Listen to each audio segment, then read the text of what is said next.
member for Twickenham, but I just take issue. There is one thing that is Brexit related about this, that Brexit is masking a crisis in special educational needs. Because if it weren't for the focus of our media and our politics on Brexit, I think issues like the SEND crisis would be at the fore. There would be more people talking about, there'd be more pressure in Parliament, and there would be more pressure in particular on the Treasury to give the Department for Education and the Department for Health the funding they need to make it work. Because, quite frankly, Sir Gary, our kids are being failed by a system that doesn't have enough money in, that's too complex for people to navigate, and it's taking too long to get the support that our kids need. Now, we know that our local councils and our CAM services need more money, and I support the call for an increase in the higher needs block funding that we've heard of. We need to make that case in the CSR just as we need to make that case right now to the Minister here, because we need to make sure that those fantastic staff in our schools, both in mainstream and in specialist schools, are making sure they're getting the support they need. So we also need to give support for the parents.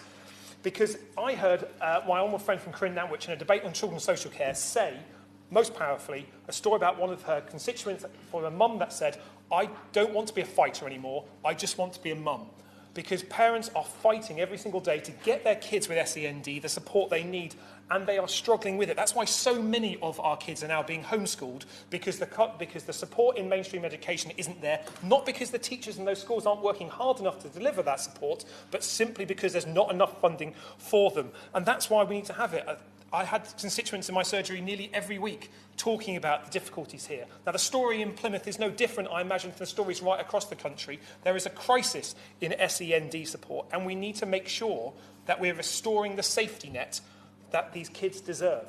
Because if we don't invest in these children now, not only will they cost us more in the short term as taxpayers, we lose the potential of those young people to deliver benefits in the future, but we risk paying more for them throughout their entire lives. And that's why it makes good economic sense to invest in those children now, to invest in the families now, to make sure they're getting the wraparound support that they need and they deserve. Because we've got to restore that safety net, and that means funding these services properly.